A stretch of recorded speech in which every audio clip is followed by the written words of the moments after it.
더 이상 하나님의 진노 아래 있지 않아도 됩니다. 예수님께서 죽으실 때 우리도 함께 죽었고, 예수님께서 살아나실 때 우리도 함께 살아났고, 또 예수님께서 하늘 보좌에 앉으실 때 우리도 함께 앉았기 때문입니다. 이것을 그리스도와의 연합이라고 그러고 하나님께서 우리에게 허락하신 구원의 길입니다. 물론 구원의 완성은 미래적인 이야기예요. 하지만 우리는 지금도 그 구원을 누리며 살아갈 수 있습니다. 동시에 우리의 구원이 현재 완전히 이루어진 상태가 아니기 때문에 우리는 지속적으로 죄와 싸워야 할 필요가 있습니다. 바울의 고백을 좀 들어보시겠습니까? 로마서 7장 21절부터 23절입니다. 여기에서 나는 법칙 하나를 발견하였습니다. 곧 나는 선을 행하려고 하는데 그러한 나에게 악이 붙어 있다는 것입니다. 나는 속사람으로는 하나님의 법을 즐거워하나 내 지체에는 다른 법이 있어서 내 마음의 법과 맞서서 싸우며 내 지체에 있는 죄의 법에 나를 포로로 만드는 것을 봅니다. 여러분, 딱 우리 마음 같지 않습니까? 마음으로야 하나님을 사랑하고 간절히 쫓고 싶은데 우리가 때로는 실제로는 그러지 못하는 우리를 발견하지요. 자꾸 우리가 죄 앞에 무너져 가고 범죄하는 우리 자신을 발견합니다. 우리의 현실입니다. 그런데 하나님께서 바울을 통해서 오늘 본문에서 제가 생각하기에 핵심적인 구절과 권면이 4절이라고 생각합니다. 4절을 제가 한번 읽어드리겠습니다. 나의 형제자매 여러분, 그러므로 여러분도 그리스도의 몸으로 말미암아 율법에 대해서는 죽임을 당했습니다. 그래서 여러분은 다른 분, 곧 죽은 사람들 가운데서 살아나신 그분에게 속하게 되었습니다. 그것은 우리가 하나님을 위하여 열매를 맺게 하기 위함입니다. 여러분, 그분의 마음이 하나님을 위해서 열매 맺게 하는 데 있다라고 이야기합니다. 그럼 우리의 삶은 이제 죄에 대해서 죽고 하나님에 대해서, 예수님에 대해서 다시 살았으니까 우리의 삶이 하나님을 위하여 열매 맺는 삶이 그분이 우리에게 향하신 기대감이다, 이렇게 결론 맺을 수 있습니다. 자, 그렇다면 우리가 한 가지 해결을 해야 될 이슈가 있네요. 열매가 뭘까요? 하나님을 위해서 열매 맺는 삶이 예수 그리스도의 은혜로 성령의 법 아래에 있는 우리를 향한 그분의 마음이라고 하는데, 그러면 그 열매라고 하는 것이 과연 뭘까? 이것을 이해하는 게 오늘 중요할 것 같습니다. 여러분, 좀 복잡해서 왔다 갔다 할 건데 여러분 한 3분만 집중력을 좀 발휘해 주십시오. 6절 말씀 이렇게 기록되어 있습니다. 그러나 지금은 우리가 올가맸던 것에 대하여 죽어서 율법에서 풀려났습니다. 그래서 우리는 문자에 얽매인 낡은 정신으로 하나님을 섬기지 않고 뭘로 섬겨요? 성령이 주시는 새 정신으로 하나님을 섬깁니다. 자, 개역 개정 번역은 이 새 정신을 새 영이라고 합니다. 새 영. 새 영으로 하나님을 섬긴다라고 되어 있습니다. 그러면 이 새 영이라고 하는 단어를 먼저 좀 이해하겠습니다. 예레미야 33장 3절에 보면 새 언약을 주시겠다고 약속하셨고요. 누가복음 22장 20절에 성만찬에서 주님께서 내가 너희를 위해서 흘리는 이 피는 새 언약을 위한 피다라고 말씀하셨습니다. 이게 무슨 말이냐면요, 새 언약을 약속해 주셨고 구약에서 그 새 언약의 시작이 예수 그리스도로부터 시작된다라고 하는 것을 선포하고 있는 거예요. 자, 조금 더 가봅니다. 에스겔서 11장 19절에 보면 우리들 속에 새 영을 부어주시겠다고 해요. 그리고 고린도전서 12장 3절에 보면 성령으로 하지 않고서는 누구든지 예수를 주라 할 수 없다라고 기록되어 있습니다. 자, 예레미야 33장 3절, 누가복음 22장 20절, 에스겔서 11장 19절, 그리고 고린도전서 12장 3절을 종합적으로 엮어보면 이런 말이 돼요. 새 언약에 의해서 새 영이 부어지는데요. 그 새 영은 주님의 오심과 함께 성도들에게 임한 겁니다. 자, 다시 한번 말씀드릴게요. 새 언약에 의해서, 새 언약의 약속에 의해서 새 영이 오고요. 그리고 그 새 영은 주님의 오심과 함께 여러분에게 지금 부어져 있는 겁니다. 그러므로 모든 성도들, 즉 주라, 예수님은 주님이십니다. 예수님이 저의 주인이시고 예수님이 저의 영혼의 주인이십니다 라고 고백하는 영혼들에게는 그 새 영이 부어져 있는 겁니다. 그리고 그 영은 새 언약에 의해서 여러분에게 임한 겁니다. 자, 그렇다면 여러분은 이제 새 영에 의해서 인도함을 받는 성도들이 되신 겁니다. 오늘 본문에서 우리에게 이야기하고자 하는 것은 성도는 새 영에 의해서 하나님을 섬기고 그 새 영에 의해서 하나님을 위한 열매를 맺는다라고 하는 것이 4절 말씀의 핵심입니다. 자, 아직까지 우리는 그 열매가 무엇인지에 대해서는 논하지를 못했어요. 다만 우리에게 새 언약에 의해서 새 영이 부어졌다는 사실만 확인을 한 겁니다. 자, 그렇다면 조금 더 들어가 보시죠. 갈라디아서 5장에 가면 그 열매가 좀 구체화되어 있어요.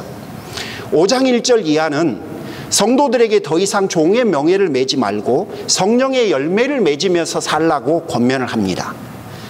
이게 로마서 7장의 표현으로 바꾸면 성도는 더 이상 율법의 종 노릇을 하지 않고 하나님을 위하여 열매를 맺으며 살아야 하는 사람이라는 권면과 동일합니다. 여러분, 우리가 잘 아는 대로 갈라디아서 5장 22절에 가면 구체화된 성령의 열매가 9가지가 나옵니다. 거기다가 그 9가지 중에서 과연 오늘 로마서 본문에서 4절 본문에서 말하는 열매가 무엇인가를 특정하려면 여러분 로마서가 유지하고 있는 컨텍스트를 꼭 기억하셔야 합니다. 우리가 로마서 1장부터 끊임없이 언급했던 게 죄입니다. 죄는 자기 사랑이다 라고 이야기했습니다. 하지만 그 자기 사랑에 빠져 있는 우리를 하나님은 예수 그리스도를 통해서 하나님 사랑으로 초청했고 우리 모두는 자기 사랑을 떠나서 하나님 사랑을 고백하고 결단한 사람들이라고 이야기했습니다. 그리고 그 사랑을 입은 우리가 여전히 하나님을 사랑하겠다고 고백하고 결단하면서 하루하루를 살고 싶은데 우리 안에 있는 그 죄성 때문에 마음은 원이지만 실제로는 계속해서 나도 모르게 하나님 사랑이 아니라 자기 사랑을 고백하고 있는 내 자아를 발견하고 있다라고 계속해서 로마서는 이야기했어요. 자, 그렇다면 그 로마서 컨텍스트 속에서 바울이 말한 갈라디아서 5장에 있는 9가지 성령의 열매 중에 열매가 무엇일까요? 사랑, 자비, 충성, 온유, 절제 등등등등. 그 중에 뭘까요? 사랑이라고 할 수 있습니다. 사랑이라고 해야 하는 것이 옳을 것 같습니다. 자, 그렇다면 열매가 뭘까? 하나님을 위하여서 열매를 맺게 하기 위함이다 라고 되어 있을 때 그분이 우리에게 하고 싶은 거는 하나님 사랑하기라는 거예요. 그게 바로 성도들이 살아가면서 인생에 남길 수 있는 열매라는 겁니다. 자, 그렇다면 이렇게 정리할 수 있겠죠. 성도들이 삶으로 남길 열매는 하나님을 사랑하기입니다. 마태복음 22장 37절 굉장히 유명한 구절이죠. 예수님께서 우리에게 이렇게 당부하셨어요. 마음을 다하고 목숨을 다하고 뜻을 다하여 내 하나님 여호와를 사랑하라 라고 하는 구약 성경의 말씀을 다시 우리에게 언급하면서 마음을 다하고 목숨을 다하고 뜻을 다하여 내 하나님 여호와를 사랑하라 이렇게 그분이 우리에게 권면하셨어요. 그래서 여러분, 우리가 비록 죄에 넘어지고 죄에 부딪히고 또 죄 앞에 쓰러지기도 하지만 우리는 하나님을 사랑하기 위해서 하루하루를 살아갑니다. 그리고 그 하나님을 사랑하는 그 마음과 그 믿음을 고백하는 것이 사실 우리 하루하루의 일상이고 또 그 일상 속에 담겨져야 될 귀한 은혜입니다. 그래서 여러분에게 이런 제안과 권면을 해드리고 싶어요. 우리가 하나님을 사랑해야 되잖아요. 그러면 그 하나님을 사랑하기 위해서는 하나님과의 개인적인 관계를 계속 지속해야 합니다. 나와 그분과의 그 퍼스널한 릴레이션십을 지속해야 그 사랑의 관계가 지속됩니다. 교회를 10년 같이 다녀도요, 개인적 만남을 갖지 않으면 여러분 서로 모릅니다. 동의하십니까? 요한복음 3장의 니고데모는 하나님에 대해서 가르치는 사람이었거든요. 그런 그를 향해서 예수님이 너는 하나님을 모른다라고 이야기를 해요. 왜냐하면 하나님을 개인적으로 만나본 적이 없기 때문에. 하나님과의 개인적인 관계를 가지지 않으면 하나님을 사랑하기가 어렵습니다. 그리고 그 사랑이 깊어지기가 어렵습니다. 그래서 그분과의 개인적인 관계를 여러분 지속해야 합니다. 요한복음 15장에 포도나무 비유에 열매 맺는 방법이 잘 제시되어 있어요. 내 안에 거하라. 그리하면 너희가 많은 열매를 맺을 것이다. 오늘 로마서 7장의 표현으로 바꾸면 내 안에 거하라. 그러하면 너희 안에 나를 향한 사랑이 가득해질 것이다. 목사님, 하나님께서 우리에게 다가와 만나주시면 안 될까요? 왜 꼭 우리더러 오라고 하시는 거예요? 예, 맞습니다. 하나님은 분명 그렇게 하실 수도 있고 또 그렇게 하실 때도 있습니다. 하지만 지금 우리가 이야기하고 있는 것은 하나님이 우리를 위해서 무엇을 하실 수 있냐가 아니라 우리가 무엇을 할 것이냐라는 겁니다. 여러분, 우리의 마음이 주님을 향해야 합니다. 제가 단어를 바꿨는데요, 방금은 관계에서 마음으로 제가 단어를 바꿔서 지금 넘어왔습니다.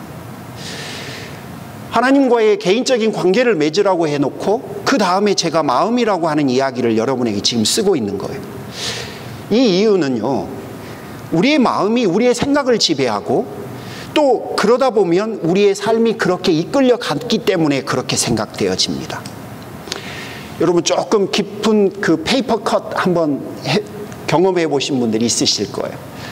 제니 권사님이 아마 페이퍼 컷 많이 당할 것 같아요. 그런데 여러분 큰 상처가 아니니까 이거 병원 가서 꼬매기도 그래요. 그렇다고 요즘같이 더운 여름날에는요, 이거 밴디지 잘못 붙여놨다가는 더지 납니다. 그러다 보면 일하다 보면 어떻습니까? 나도 모르게 스치면 온몸에 소름이 끼치고 그냥 전율이 쫙 흐르잖아요. 여러분 그 다음부터는 어떻습니까? 이제는 이 손가락의 페이퍼 컷이 계속해서 거슬려요. 그러니까 뭐 하나 하려고 해도 조심하죠. 이렇게 조심.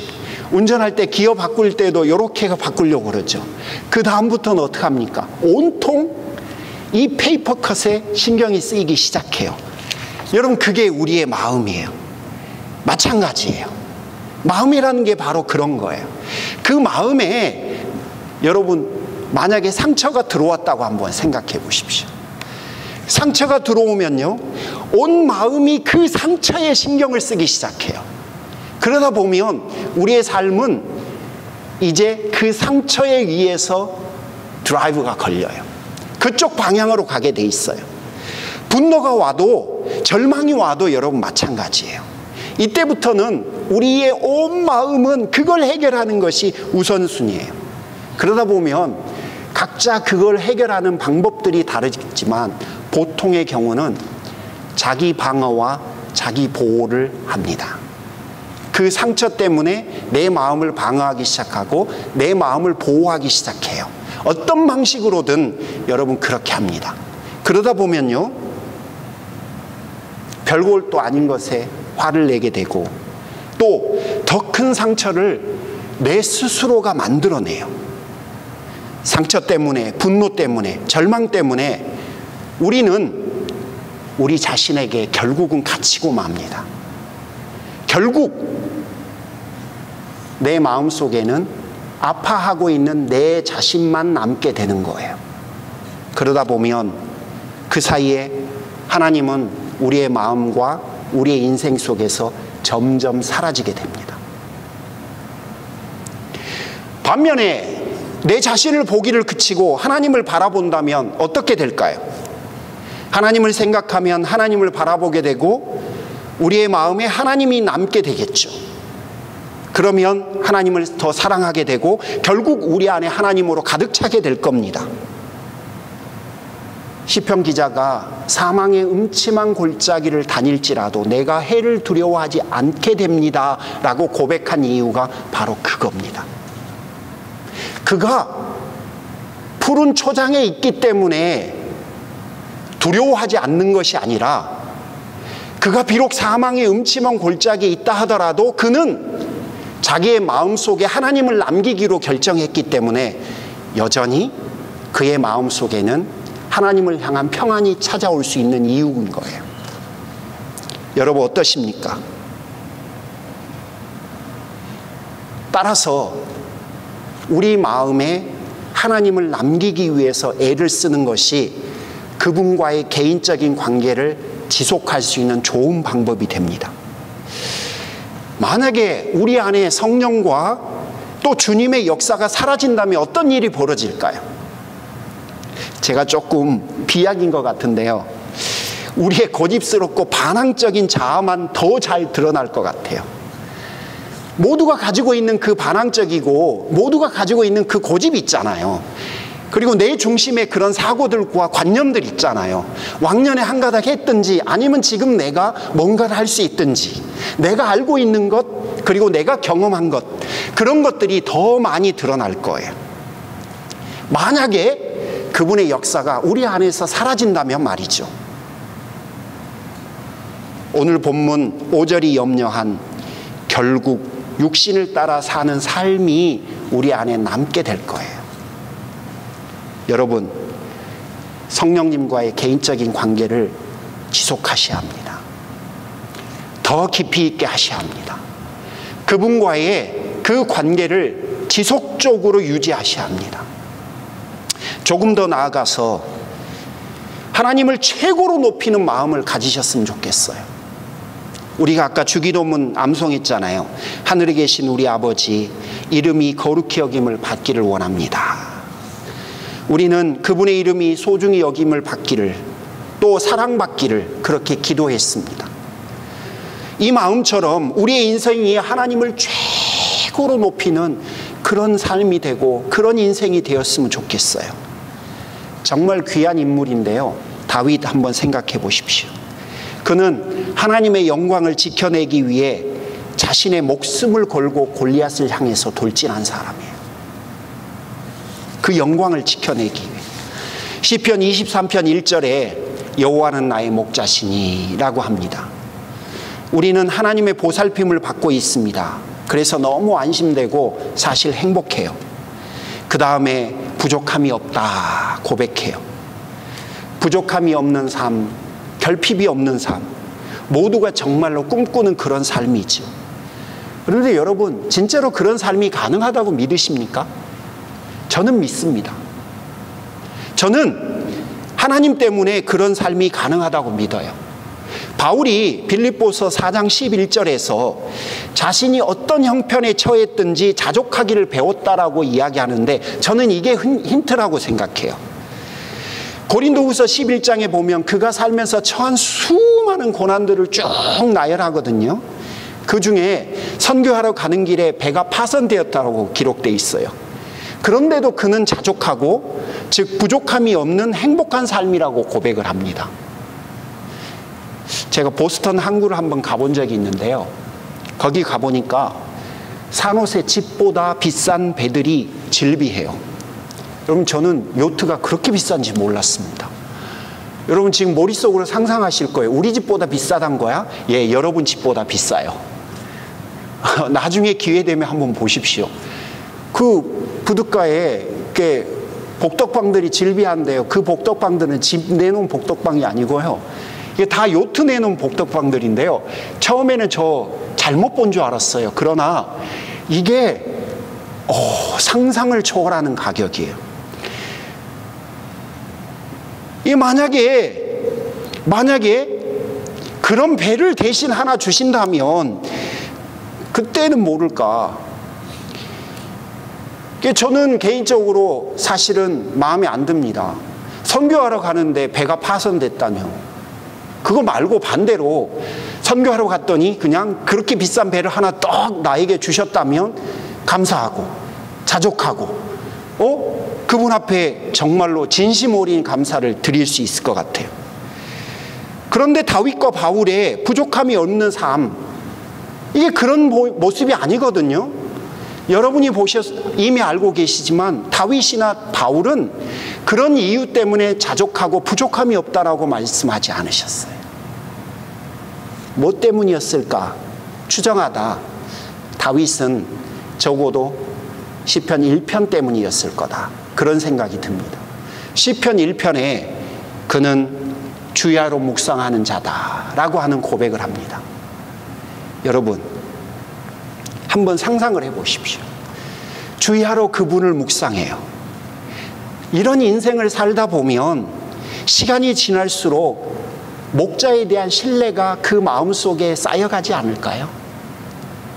그분을 계속해서 생각하다 보면 우리 인생 속에 그분을 향한 신뢰가 가득 차가지 않을까요? 그러면 목자가 두려워 말라 이렇게 말을 하면 우리는 두려움이 사라질 거예요. 목자가 놀라지 말라 하시면 우리의 놀라움이 사라질 겁니다.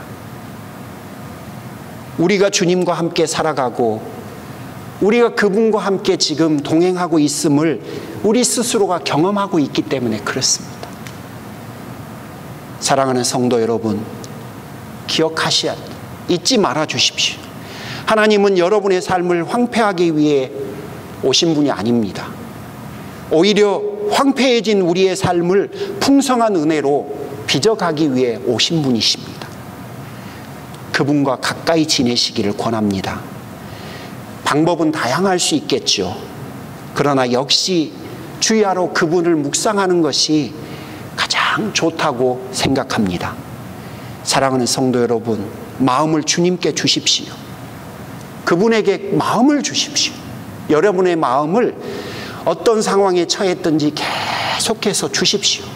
그러면 그분을 사랑하게 될 것입니다. 그분과 분명히 가까워질 것입니다.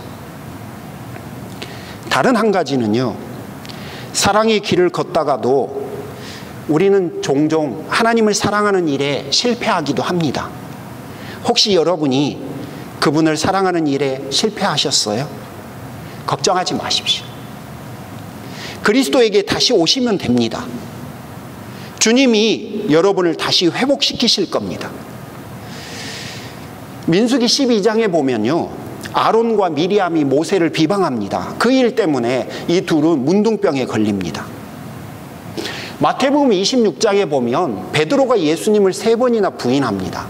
그런데 요한복음 21장에 보면 예수님께서 아침밥을 준비해 놓으시고 그를 다 완전히 회복합니다.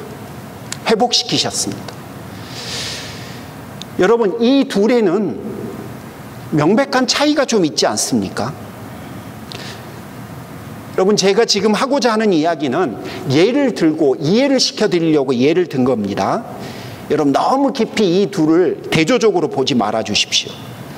아론과 미리암에게는요, 사실은 율법의 법이 그들에게 임했고 베드로에게는 은혜의 법이 그들에게 임했습니다. 지금 제가 무슨 이야기를 드리고 싶은 거냐면 우리를 지배하는 법이 바뀌었다는 이야기를 해드리고 싶은 겁니다. 우리를 지배하고 있는 법은요, 이에는 이, 귀에는 기가 아니라 하나님의 은혜가, 그분의 용서와 사랑이 우리의 인생 가운데 약속되어져 있다는 겁니다. 물론 마음대로 죄를 지어도 된다는 이야기는 절대 아닙니다. 바로 우리의 신분이 달라졌다는 이야기를 드리고 싶은 거예요. 우리는 더 이상 진노를 기다리는 종이 아닙니다. 우리는 하나님의 자녀들입니다. 물론 죄는 두려워해야 되지만 결코 아버지를 두려워할 필요는 없다는 이야기입니다. 사랑하는 성도 여러분, 여러분의 삶의 기반이 완전히 바뀐 거예요. 두려움이 아니라 이제는 은혜이고 사랑입니다. 우리가 실수했다고 그분이 거부하지 않습니다. 우리가 잘못했다고 그분이 우리를 내치지 않습니다. 은혜와 사랑이 여러분을 감싸고 있다는 사실을 꼭 기억해 주십시오. 오늘 여러분에게 드린 말씀은 명확합니다. 성도인 우리는 열매 맺기 위해서 부르심을 받았습니다. 그 열매는 하나님을 사랑하는 겁니다. 그래서 하나님 나라를 사는 성도들은 하나님을 사랑하는 사람들입니다.